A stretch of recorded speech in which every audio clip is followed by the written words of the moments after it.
तुम्हें पता है कंपटीशन मुश्किल हो गया है, you know the reality, you are just running away from it. Result आएगा जब तुम चीजों के लिए प्रिपेयर्ड होगे तो खुद ही इस वीडियो के कमेंट सेक्शन में आके बोलोगे कि यस भैया, you showed us the reality. लोगों को सिर्फ रिजल्ट से फर्क पड़ता है।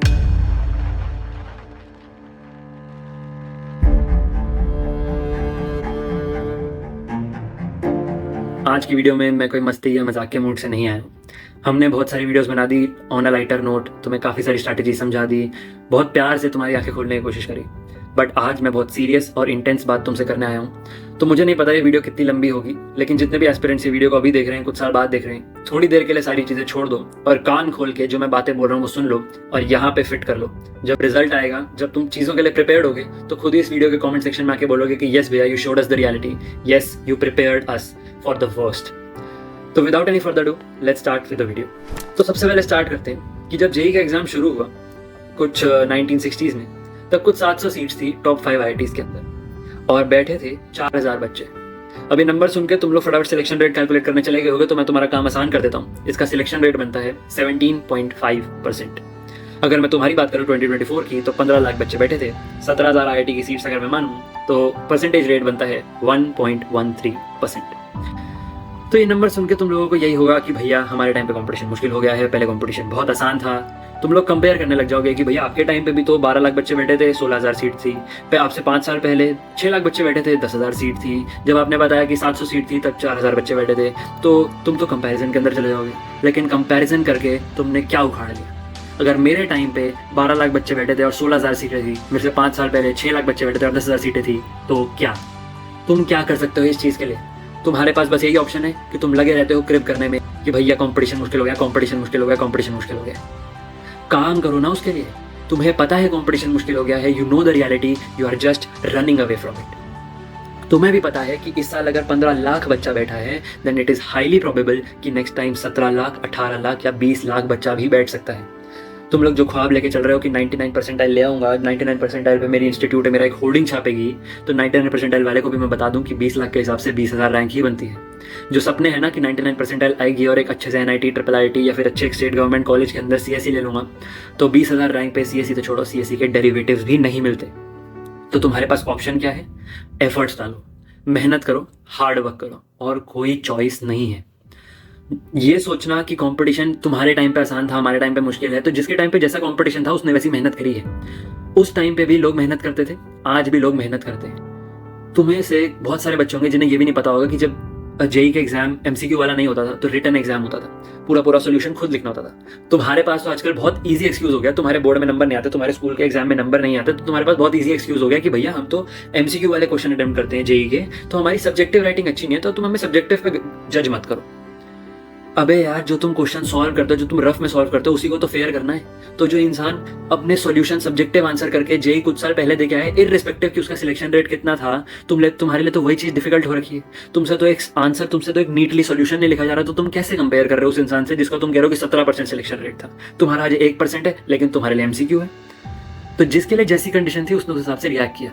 तुम्हारी दिक्कत यह है कि तुम अपनी सिचुएशन के हिसाब से रिएक्ट नहीं करना चाहते, तुम बस स्क्रिप्ट करना चाहते हो। तुम्हारे पास बस यही बातें रह गई हैं कि भैया 27 जनवरी के अंदर ये हो गया, रिजर्वेशन इतनी हो रखी है, NTA के अंदर ये फ्लॉज हैं। कभी खुद के फ्लॉज देखे हैं तुमने? तुम में से बहुत सारे स्टूडेंट्स ऐसे होते हैं जो हमको बहुत कमेंट्स करते हैं कि भैया क्वेश्चन सॉल्व नहीं हो रहे, भैया क्वेश्चन नहीं लग पा रहे हैं, मैं इतने क्वेश्चन सॉल्व कर रहा हूँ, क्लास में क्वेश्चन सॉल्व करता हूँ हो जाते हैं, इतनी थ्योरी पढ़ ली है, सॉल्यूशन देखता हूँ तो क्वेश्चन सॉल्व हो जाते हैं, लेकिन जब खुद बैठता हूँ क्वेश्चन सॉल्व नहीं होते। तो हमने तुम्हें एकमात्र सोल्यूशन बताया कि क्वेश्चन सॉल्व करो, क्वेश्चन पे लगे रहो, क्वेश्चन को तोड़ दो, जो चीज़ आती है उस क्वेश्चन से रिलेटेड सब लगा दो, ज़्यादा से ज़्यादा क्या होगा, फेल ही हो जाओगे ना। लेकिन तुम वो भी नहीं करना चाहते। कभी 20 मिनट बैठ के क्वेश्चन को ब्रेनस्टॉर्म किया है? नहीं किया।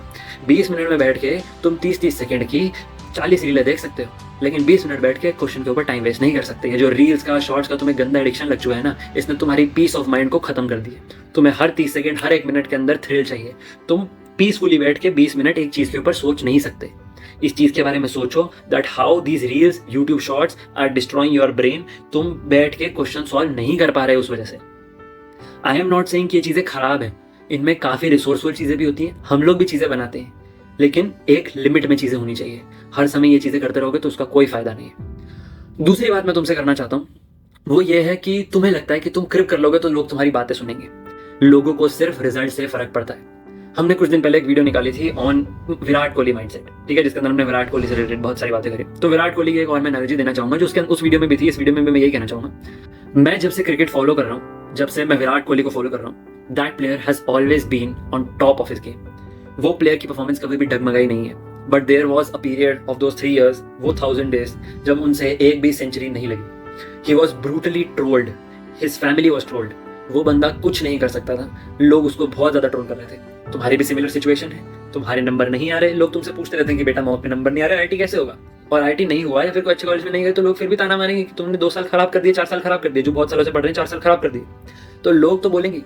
बट जब विराट कोहली ने उन 1000 days के बाद 71st सेंचुरी मारी ना, then people celebrated it.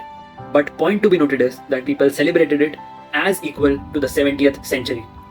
2-3 दिन बाद लोग वो 71st को भूल गए and they started a new expectation कि बाकी के 29 सेंचुरीज कंप्लीट करो and सचिन तेंदुलकर का रिकॉर्ड ब्रेक करो। लोग तुमसे ज्यादा ही चाहेंगे, लोगों को नहीं फर्क पड़ता कि क्या एफर्ट जा रहे हैं। यहाँ घर पे बैठ के टीवी देखते हुए विराट कोहली को बोलना कि 29 सेंचुरीज क्यों नहीं हो पा रही, लेकिन उस सिचुएशन पे, उस जगह पे वैसे खेलना इज वेरी टफ। तो तुम्हें तुम्हारी सिचुएशन पता है, तुम्हें तुम्हारा प्रोसेस पता है, तो तुमसे लोग सिंपथाइज कर जाएंगे, लेकिन तुम्हारी पीठ पीछे मजाक उड़ाएंगे कि at the end of the day तो तुम्हारा कॉलेज नहीं निकला, तुम्हारा आईआईटी नहीं निकला।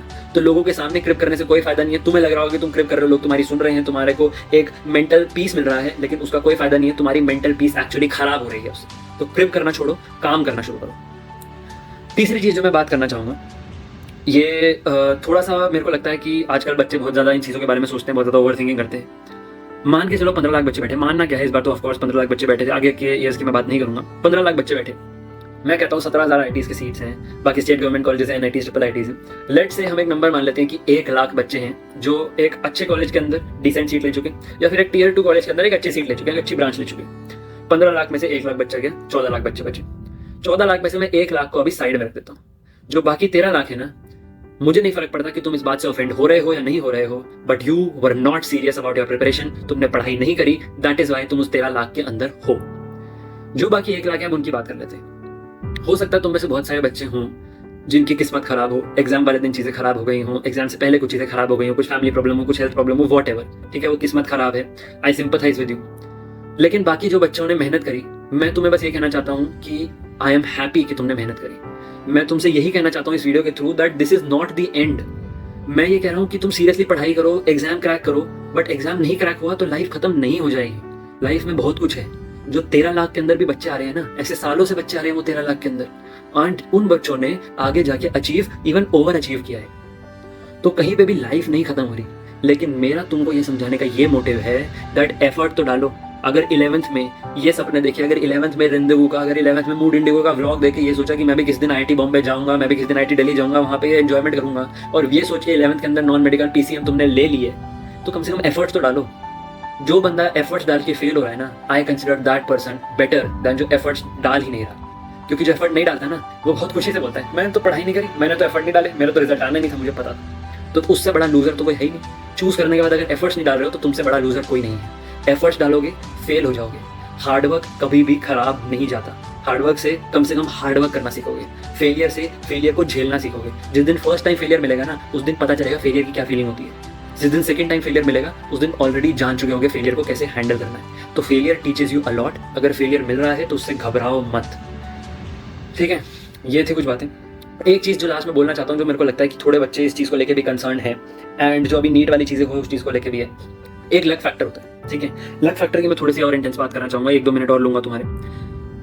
आई अग्री कि लक फैक्टर इंपॉर्टेंट है। I am not denying this fact कि लक फैक्टर बहुत इंपॉर्टेंट होता है। ऐसा नहीं है कि जिसकी 1 लाख रैंक आ रही है, जिसकी 10 लाख रैंक आ रही है, उसके लिए सिर्फ लक फैक्टर इंपॉर्टेंट है। जिसकी ऑल इंडिया रैंक 1 आई और जिसकी ऑल इंडिया रैंक 100 आई, मेरे हिसाब से उन दोनों की प्रिपरेशन में तो कोई फर्क नहीं था। फर्क था तो सिर्फ लक फैक्टर का। एंड इवन अगर तुम पॉजिटिव साइड देखो तो जिसकी ऑल इंडिया रैंक 100 आई है ना, उसका लक फैक्टर ये था कि उसकी 100 आ गई, उसकी 101 नहीं आई, वो अभी भी टॉप 100 का पार्ट है। तो पॉजिटिव साइड ये है कि उसकी 100 आ गई, लेकिन उसका ये भी नेगेटिव साइड है कि उसकी प्रिपरेशन इक्वल थी, लेकिन उसकी ऑल इंडिया रैंक 1 नहीं आ पाई फॉर वॉट एवर रीजन। तो लक फैक्टर डेफिनेटली होता है। लेकिन मैं यही बात बोलूंगा कि ये बहुत कॉमन फ्रेज है कि god helps those who help themselves. तो हार्डवर्क करना इंपॉर्टेंट है, तभी लक फैक्टर होगा। ऐसे बैठे हैं, कुछ नहीं हो रहा, कुछ नहीं हो रहा, उससे कोई लक नहीं चलता। ये करने से लक चलता है, ऐसे बैठने से लक नहीं चलता। तो लक तभी काम करेगा जब हार्डवर्क करोगे। तो हार्डवर्क करना शुरू कर दो। Face the reality. You know the competition is increasing, so work hard for it. Video में बस यही बातें कुछ करनी थी। होपफुली कि तुम्हें ये बातें समझ आई होंगी और तुम इस चीज़ों पे ध्यान दोगे। जो चीज़ों में ध्यान देंगे वो ऑलरेडी उन 1 लाख के अंदर ऑलरेडी आ चुके हैं, और जो नहीं देंगे वो 13 लाख में ही रह जाएंगे। Sorry for saying that, but तुम 13 लाख में ही रहने वाले हो। फिर वीडियो को यहाँ पे एंड करते हैं। और भी तुम्हारे कोई डाउट्स हो तो प्लीज़ कमेंट्स में मेंशन कर देना। Till then see you in the next video. This is the general signing off. Bye bye.